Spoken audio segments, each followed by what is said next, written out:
I'ma keep winning, winning. I'ma keep winning, winning. You can try to save yourself, but you wanna go play yourself. You can try to save yourself, but you wanna go play yourself. You can try to save yourself. Yo man, so like this is the BMW XM, a car for people who like really want to stand out from the crowd, man, like really want to stand out. Yeah, see this, see this? So what's it all about? Check it out.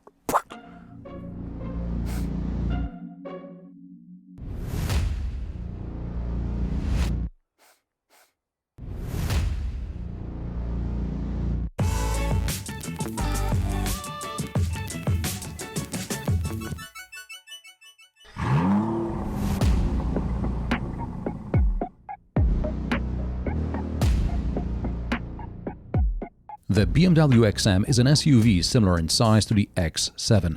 The X7 is slightly longer and taller, but the XM is wider and has the same wheelbase and ground clearance.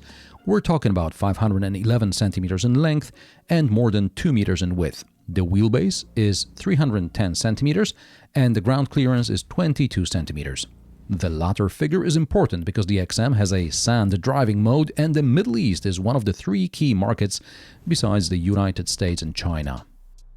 The XM is M's first standalone car since the M1. What does that mean? The M2, M3, M4, M5, etc. are all sporty versions of existing models, but the XM has no school-run counterparts. The XM is also the cherry on top of the BMW's 50th anniversary cake and the first electrified M model. The design features some references to the M1. Yes, there are references to a mid-engined sports two-seater here. Squint your eyes, imagine a bloated M1 and you'll see the XM. There would be a larger radiator grille up in front, obviously, and those black bits are kind of like on the M1. Running along the side is a black piece of trim, just like on the M1. The ugly C-pillar also looks like a bloated M1 rear, and the M1 rear side air vents here are mirrored on the side of the rear lamps. From the back, the 2 BMW badges laser cut into the rear window are a reference to the 2 BMW badges on the M1, and the XM badge is placed asymmetrically like the M1 logo, albeit on the left rather than on the right. At the static presentation of the XM in October 2022, BMW representatives boasted how simple and uncluttered the tailgate is. "What about the wiper?" I asked. An awkward silence fell. I realize a wiper is necessary, and probably there wasn't enough money for an innovative rear window cleaning system because those funds were spent on the rear camera washer in the new 7 Series. There wasn't even enough money for the keyless entry sensors on the rear doors, but let's just say this can be circumvented if, like 80% of BMW customers, you have an iPhone and you install a virtual key on it. All these are minor details, but my attitude to BMW is like that of a parent to a child who got an A- on a test. Why didn't you study properly and get a full A? The boot capacity is 527 litres in the 5-seat configuration and more than 1800 litres when the second row seats are folded. BMW has little to say about the boot except that the floor is completely flat. Now I'll add that the boot floor is more than 80 centimeters off the ground, and under the floor is the exhaust, the rear suspension, the M differential, and most importantly, wheel arches which accommodate even 23-inch rims. The boot doesn't even have a shopping bag hook, and given the XM's performance, a good cargo anchoring system would be useful. By the way, BMW adds a very elegant cable storage bag. In my private ranking of cable storage containers, this takes a top place from the Fiat 500e. Striking pose. Something BMW doesn't mention, but it should, the XM is the first, at least to the best of my knowledge, BMW model in which doors completely cover the sills. And that means that you and your trendy friends won't get your trousers dirty getting in and out. You and your trendy entourage can chill on the M Lounge back seat, which is designed in a way that the backrest goes halfway over the door. Now, in theory, passengers in the back can sit at a 45-degree angle to each other and have better contact with each other and with those sitting in the front. During the launch presentation, I asked how often would someone sit in a parked car, i.e. without a seatbelt on. There was an awkward silence. Now, just to be clear, even in the correct sitting position, seatbelts fastened and everything, it is very comfortable in the back. There is plenty of legroom and headroom.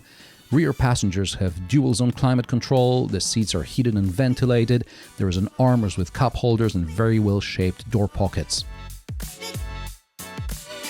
The backrest splits 40-20-40, and I'd say the XM has a better rear seat than the 7 Series at less expense. That's less effort from the designers and the engineers, because the XM costs so much that the 7 Series seems like a bargain. From the back seat, you can also admire the so-called sculptural headliner. There is no panoramic roof. This recess masks the ambient light that highlights this unusual ceiling finish.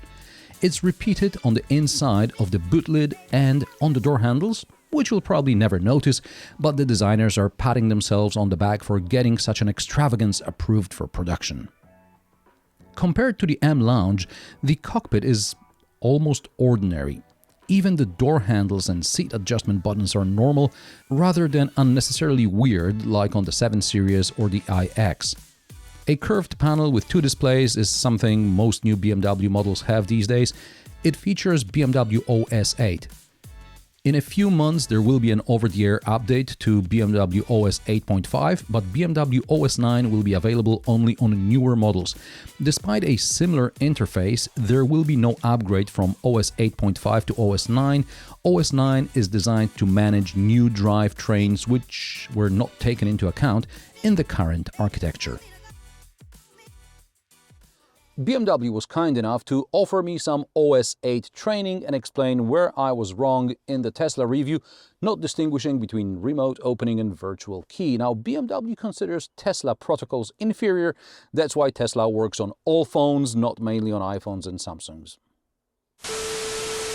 Yo, too many ads, man. Well, I'm sorry, but do you work for free? This is how I make a living, and you can become a channel member and get to watch my reviews ad-free. And there's also early access to new videos, so click join. There are good-sized door pockets, there is a wireless charger, a smallish glove box and a small compartment under the armrest.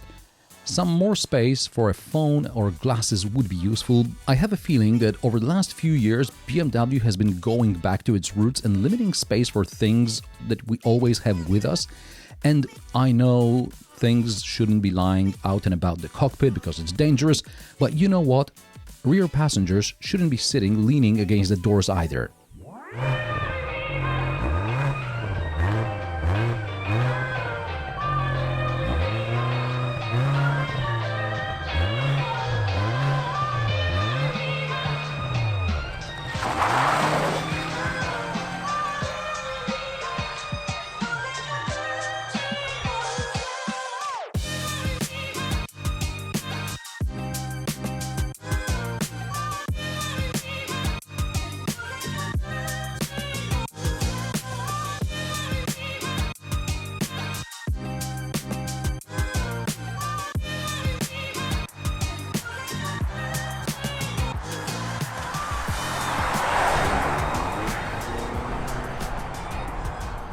As I mentioned at the beginning, the XM is the first electrified BMW M car. Electrified here means a plug-in hybrid, but not just any plug-in hybrid, because under the bonnet still purrs a 4.4-liter petrol M-twin turbo V8. The XM has combined output of 653 horsepower and 800 Nm of torque. The electric motor has just under 200 horsepower and 280 Nm. It's integrated into an 8-speed transmission, and thanks to a special gear ratio, the torque it generates rises up to about 450 Nm. Overall, lots of power, lots of torque, performance similar to the X6M. The time from 0 to 100 km per hour should be 4.3 seconds. In sport mode, I achieved 4 seconds. Of course, as in other M models, also here you can save two favorite combinations for the settings of the drive, the transmission, suspension, brakes and more. Two red buttons on the steering wheel are used to activate those settings. And if you want even more oomph, BMW is happy to sell you a 748 horsepower XM Label Red with 1000 Nm of torque.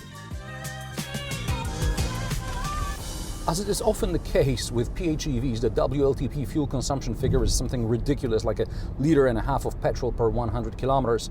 Now, it's because most of the time the car runs in zero emissions mode. But for cars with larger batteries, such results are increasingly close to reality. Of course, we have to assume that you charge the car at every opportunity, but just under 26 kilowatt hours gives you a real-world range of around 80 kilometers. That's in good weather, of course. BMW promises up to 88 kilometers, and I believe that under optimal conditions this result is also achievable. The onboard 7.4 kilowatt charger allows you to recharge the batteries from a suitably powerful outlet, of course, in 4 hours and 15 minutes, more or less. During my time with the XM, the average fuel consumption dropped below 5 liters per 100 kilometers, and the average from more than 4,000 kilometers this car has driven on the press fleet is about 13 liters per 100 kilometers. Now, I suspect that other journalists rarely recharge because they have nowhere to plug in, and they lean into testing the XM's dynamic characteristics. The XM can be driven in one of three modes: M Hybrid, which automatically manages optimum performance and efficiency, Electric, self-explanatory, and E-Control, which maintains a set battery charge. Electric mode disengages when the vehicle exceeds 140 km per hour or when the gearbox is set to manual mode. When in Sport mode, the petrol engine doesn't shut off when the car stops. The XM's interior is very well insulated from the outside noises by acoustic glass. Inside you can mainly hear the electric M Hybrid IconicSounds composed by Hans Zimmer. Compared to sounds by Hyundai and Kia, BMW's soundtrack captures the driving, the acceleration, braking experience much better. In low and mid-range, before the sound of the internal combustion engine and the exhaust begin to dominate, it's hard to tell whether you're going in electric or if the V8 has kicked in or not. It's only when you really step on it you hear what you're paying for.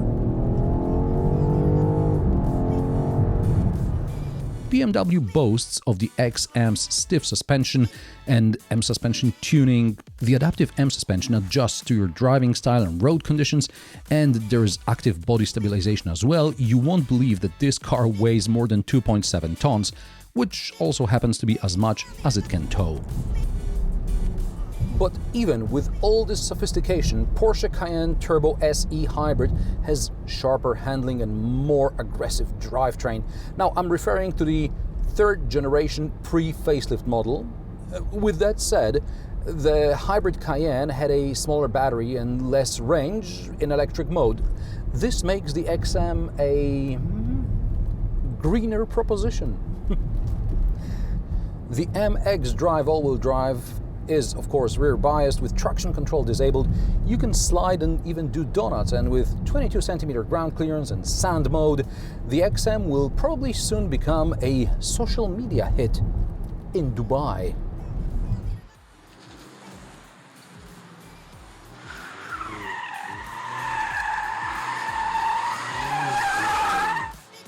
Since I already clipped a very expensive rim on the M3 Touring, this time I just stuck to my diagonal approach test. I stop halfway when two wheels on the diagonal have minimal grip, and then I try to get going again. In normal and in sand mode, the XM just went forward. If you can afford not only an XM but also to drive it on the sand dunes, you have my uttermost respect. The XM also gets integral active steering, which means rear-wheel steering and adaptive steering. The XM may be over 5 meters long, but it's relatively maneuverable. The turning circle of 12.5 meters is a result achieved by smaller cars without rear-wheel steering. And maneuvering is easier also thanks to the assistant that will park and park out for you or back out along its tracks. There's a 360 camera as well. I always appreciate aids like this, and BMW does them very well.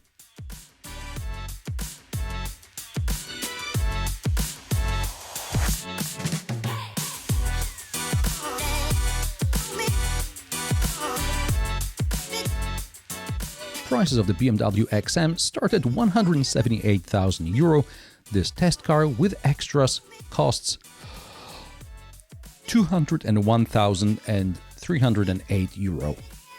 I often hear people complaining that all cars these days look the same. Well, you have the XM, it looks different. Oh, but it costs 200 grand. Well, BMW is not in the charity business and no longer makes the E36.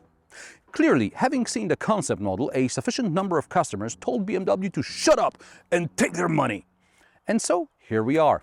If you don't like it, convince BMW to shut up and take your money for a car that might be then based on the Concept Touring Coupe. So, are you Team XM or Team Concept Touring Coupe? Let me know in the comment section below. If you like my sarcastic, down-to-earth and possibly mildly amusing car reviews, join me every Friday at 3 p.m. Central European Time, and don't forget to subscribe and like this video as it helps me with the YouTube algorithm. Thanks for watching, and I will see you in the next one.